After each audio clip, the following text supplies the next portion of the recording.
నమస్కారం ప్రజలారా. మన పార్టీలో ఉండేటువంటి మరి నాగార్జునమ్మ అని పిలుచుకుంటూ ఉంటారు. ఇప్పుడు కూటమిలో ఉండేటువంటి నాయకులు కావచ్చు, కార్యకర్తలు అందరూ కూడా నాగార్జునమ్మ అంటూ ఉంటారు. సరే, నాగార్జున గారు నా గురించి ఏదో మరి మాట్లాడుతూ ఉన్నారు. మరి మాట్లాడేటప్పుడు ఖచ్చితంగా మనందరం కూడా అన్నను ప్రధానమంత్రిని చేసుకోవాలనేటువంటి ఒక లక్ష్యం పెట్టుకొని ముందుకు పోతా ఉన్నాం. కాబట్టి సరే, ఏం మాట్లాడుతున్నాడు ఏందనేది మనం విన్న తర్వాత ఖచ్చితంగా వీడియోని విశ్లేషణ చేయాల్సినటువంటి అవసరం మనకు ఎంతైనా ఉండాలి. సరే, ఏం మాట్లాడుతున్నాడు నాగార్జున గారు విన్నాం మనం. ఓకే, ముందు విన్న తర్వాత మాట్లాడదాం. చెప్పు నాగార్జున.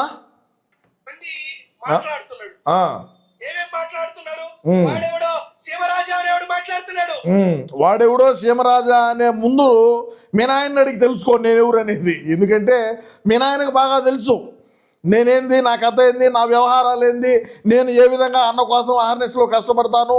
మరి మనం ప్రభుత్వంలో ఉన్న నాటి నుంచి మన అన్న ముఖ్యమంత్రిగా ఉన్న రోజుల్లో నుంచి మీలాంటి లఫూట్ బ్యాచ్ని, మీలాంటి తపేలం బ్యాచ్ని పక్కన పెట్టి మనం ముందుకు పదాం. ఇటువంటి వాళ్ళతో మనం యాగలేమని నేను ఆ రోజు నుంచి నేను అన్నకు చెప్తానే ఉండా. మరి నీకు ఆ విషయం తెలుసో తెలియదో మరి నాకైతే అర్థం కావడం లే. మరి నువ్వు అది ముందు తెలుసుకుంటే ఇంకా బాగుంటుంది. అర్థమవుతుందా? నేను ఎవరనే దానికన్నా కూడా మన పార్టీలో ఉండేటువంటి మాజీ మంత్రులను అడుగు, మాజీ ఎమ్మెల్యేలను అడుగు, మరి ముఖ్యంగా మన జగనన్న దగ్గర ఉండేటువంటి వ్యక్తులను అడిగితే బ్రహ్మాండంగా చెప్తారు. నీకు పైనుంచి పేపర్లు ఇచ్చేటువంటి మిలిటరీని అడుగు, నా గురించి చెప్తాడురా. చెప్పుగా వీడు చెప్పాలి, మనం వినాలి. ఇప్పుడు మామూలుగా ఉండదు. ఇక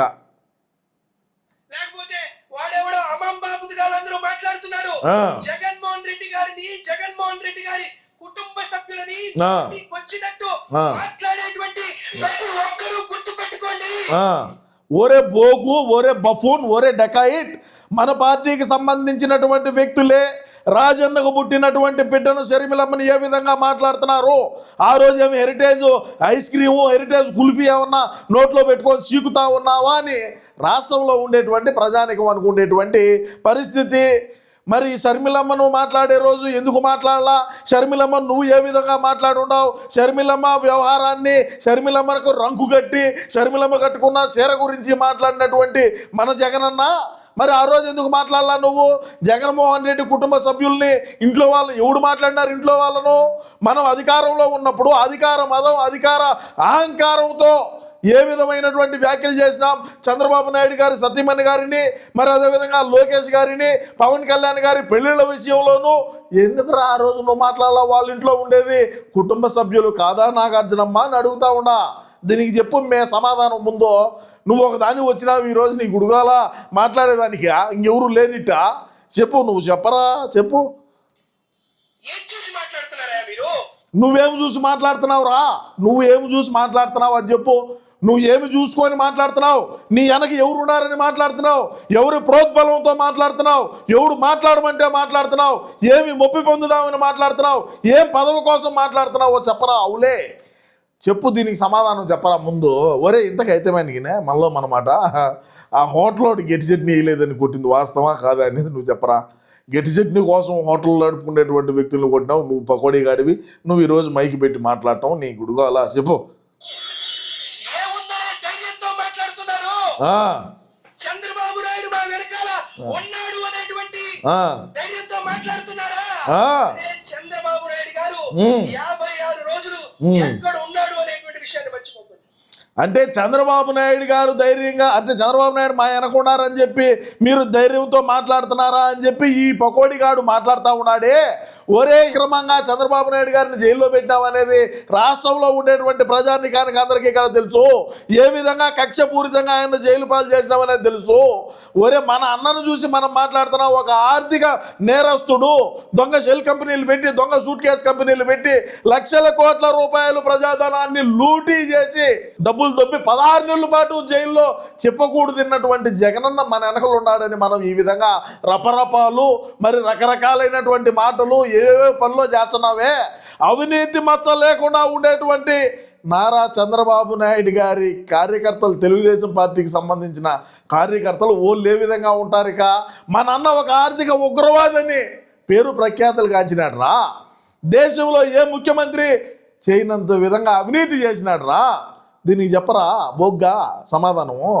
మనం అన్న 16 నెలలు జైల్లో చెప్పకూడదు తిన్నావాడిని నమ్ముకోనే మనం ఇన్ని చేస్తున్నామంటే తెలుగుదేశం వాళ్ళకు, చంద్రబాబు నాయుడు గారి అభిమానులకు, తెలుగుదేశం పార్టీ కార్యకర్తలకు చేత కావడంలే. అంటే మన మాదిరి చేయలేరు కదా, మన మాదిరి అధికారులను వాడలేరు, మన మాదిరి వ్యవస్థల్ని వాడలేరు. మన మాదిరి చేయాలంటే అది ఎవడు వల్ల కాదురా. అది మనం చేసినట్టు ఎవడు చేయలేడు. మనం చేసిన అభివృద్ధి కావచ్చు, మనం చేసిన డకాయిట్ కావచ్చు, మనం చేసిన పనికి మాలిన పని కావచ్చు, అందరూ నీ మాదిరి గిట్టి చెట్ని ఇయ్యలేదని హోటల్ యాజమాన్యం మీదకి దాడికి పాల్పడలేరు కదా. నిన్నే ఉదాహరణగా తీసుకుందాం. ఎవరో ఎందుకు చెప్పుగా మా వెనకాల పవన్ కళ్యాణ్ ఉన్నాడు అనేటువంటి విషయంతో మీరు మాట్లాడుతున్నారా? అలాంటి పవన్ కళ్యాణే నడి రోడ్డు మీద పడుకున్న విషయాన్ని మీరు మర్చిపోకండి. అంటే మన జగనన్న అధికారంలో ఉన్నప్పుడు, అన్న ముఖ్యమంత్రిగా ఉన్నప్పుడు పవన్ కళ్యాణ్ గారిని కూడా నడి రోడ్డు మీద పనబెట్టినటువంటి చరిత్ర మాది. అంటే పవన్ కళ్యాణ్ అయినా సరే, జనసేన కార్యకర్తలైనా సరే, వేరే మహిళలైనా సరే, కూటమికి సంబంధించినటువంటి నాయకులైనా కార్యకర్తలైనా ఎవరినైనా సరే మేము రాబోయే రోజుల్లో ప్రణాళిక ఏ విధంగా ఉంటుందని చెప్పి నాగార్జునమ్మ చెప్తాడు. ఒరే అన్న ప్రధానమంత్రి అవుతాడురా, ముఖ్యమంత్రికి మీరు ఆడికి నిలబెట్టకాకండ్రా, అన్నను ప్రధానమంత్రిని చేసుకుందాంరా, అన్నను ప్రధానమంత్రిని చేసుకుందాం, నా మాట ఇను.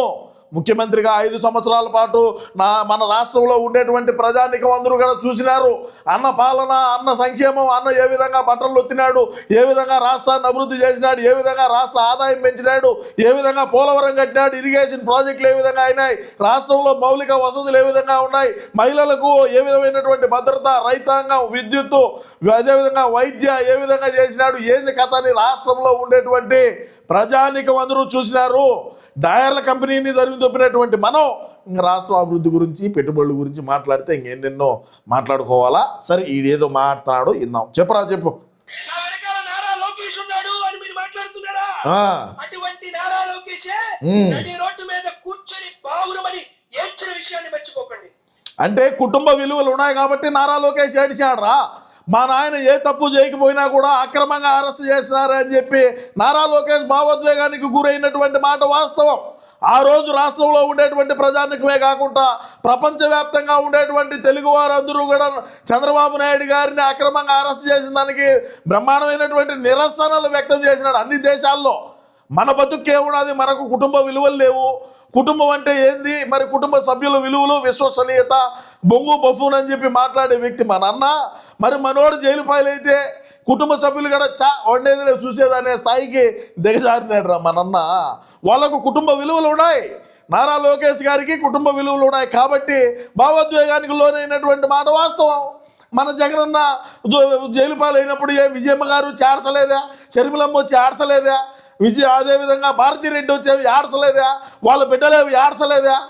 చెప్పండి. దీనికి ఏమన్నా ఏడ్చినటువంటి పుట్టేజ్ ఉంటే బయటకు వదలరా. అవులే చెప్పు, దీనికి చెప్పు, నువ్వు సమాధానం చెప్పరా, నువ్వు చెప్పు. కేంద్ర ప్రభుత్వం మరొకరున్నారో మాట్లాడుతున్నారా?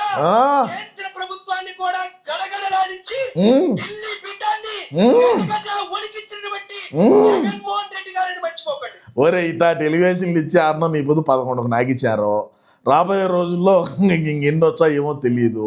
మనోడికి ఏమి ఎలివేషన్లు ఇచ్చారా, మీరేమో ఎలివేషన్లు ఇచ్చిరే. ఒరే నాగార్జున, నువ్వు కట్ చేసుకొని నువ్వు ఎలివేషన్ నువ్వన్నా నీ అఫీషియల్గా నీ ట్విట్టర్లో కానీ లేదంటే ఫేస్బుక్ కానీ ఏదైనా సోషల్ మీడియా ప్లాట్ఫామ్స్లో నువ్వు ఎలివేషన్లు ఇచ్చినావు. మరి నేను ఎందుకు ఇచ్చినాను ఇప్పుడు ఎలివేషన్ అంటే, అన్నను ప్రధానమంత్రిని చేయాలనే సంకల్పంతోనే నువ్వు ఈడు పకోడీగాళ్ళే అని అనుకోవాలా. నేను మన పార్టీకి సంబంధించినటువంటి ఒక కుక్క మరుగుతుంది, మరిగేదాన్ని రాష్ట్ర ప్రజానికానికి తెలియజేద్దామని చెప్పి నేను మాట్లాడుతున్నారా.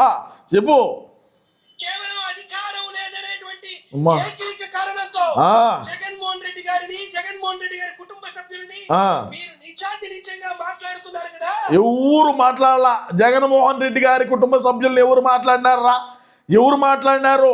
మనం అధికారంలో ఉన్నప్పుడు ఏ విధమైనటువంటి భాష మాట్లాడినాం? ప్రస్తుతం ఉండేటువంటి కూటమి నాయకుల్ని, నారా చంద్రబాబు నాయుడు గారి సతీమణి గారిని ఏ విధంగా నిండు అసెంబ్లీలో మాట్లాడినాం?